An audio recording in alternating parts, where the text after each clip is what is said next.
Hello friends, welcome back to Shriji classes. Today we are going to discuss pharmacology and our topic is diuretics. Definition: diuretics are the drugs that causes excretion of sodium and water in urine. The relative magnitudes of sodium reabsorption at different tubular sites are written here. At PCT 65 to 70%, thick ascending limb 20 to 25%, distal tubule 8 to 9% and collecting duct 2 to 3% of reabsorption occurs. This is the basic structure of nephron and the sites are glomerulus, PCT, descending and ascending limb of loop of Henle. This is thick ascending limb of loop of Henle. This is DCT and this is CT, collecting tubule. Now the drugs and their locations are written here. For example, carbonic anhydrase inhibitor acts at site 1, that is PCT. Mannitol acts on all the sites of nephron, but the main site is loop of Henle. Third, loop diuretics acts on thick ascending limb of loop of Henle. Fourth, thiazides acts on DCT. Fifth, potassium sparing diuretics act on CT. Now we will discuss the symporters, antiporters and the structures of PCT, loop of Henle, DCT and CT. First of all, PCT, the section we have taken, and this is a proximal tubule cell. In the luminal side, first of all, there is direct entry of the sodium along with a favorable electrochemical gradient like chloride, and this is electrogenic. E is for electrogenic.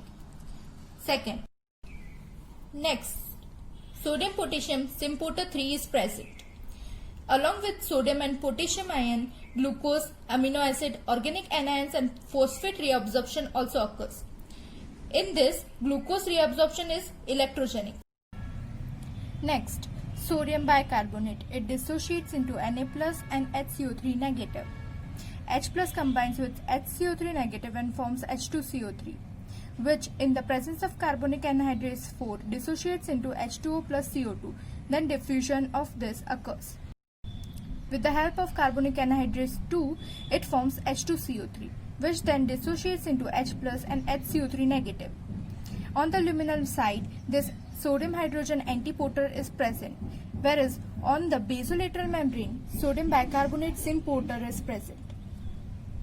Next, medullary part of thick ascending limb of loop of Henle.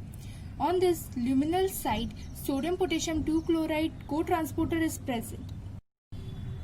Potassium which enters the cells moves out through the potassium channels.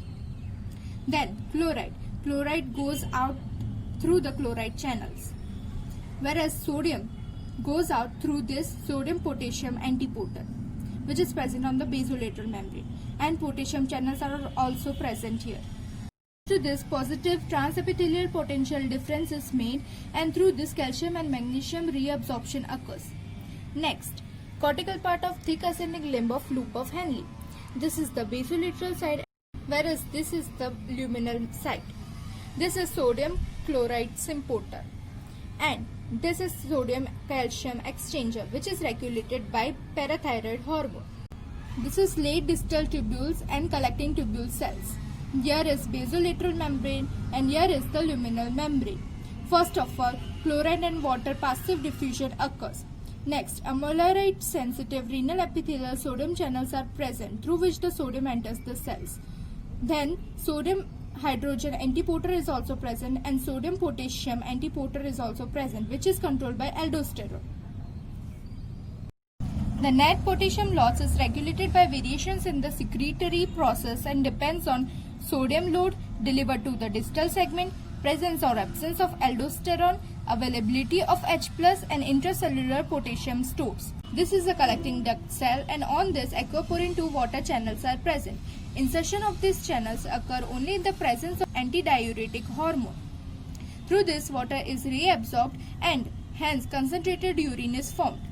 ADH promotes the insertion of urea receptors like UT1, and through this urea is transported.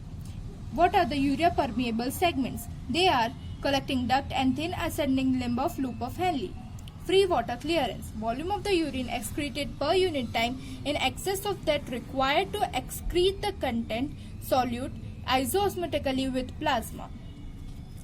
Suppose this is our solute, 100 molecules of sodium and 100 molecules of chloride. 100 molecules of water are passing. But what is positive and negative free water clearance? Positive free water clearance in that 100 molecules of sodium and 100 molecules of chloride along with that 200 molecules of water are going, thus producing the dilute urine, and hence it is positive free water clearance. What is negative free water clearance? It occurs in the presence of ADH.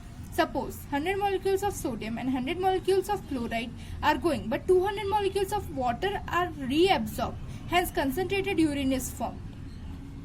The zero free water clearance is called when it is isotonic urine. Classification of diuretics. They are divided into high ceiling, medium efficacy and weak diuretics. In high ceiling diuretics, loop diuretics are there. Here, furosemide, bumetanide and torsemide are the drugs. In medium efficacy, benzothiazidines and thiazides like diuretics are there. In benzothiazidines, hydrochlorothiazide, hydroflumethiazide and benzthiazide are the drugs. Whereas in thiazides like diuretics, they are chlorthalidone, indapamide, zepamide, clopamide and metazoline. In weak diuretics, carbonic anhydrase inhibitor like acetazolamide, osmotic diuretics like mannitol, glycerol and isosorbide, and potassium-sparing diuretics like aldosterone antagonists and renal epithelial sodium channel inhibitors. In aldosterone antagonists, spironolactone and eplerenone, whereas in renal epithelial sodium channel inhibitor, amiloride and triamterene are the drugs. Thanks for watching my video. If you found it helpful, then please like, share and subscribe.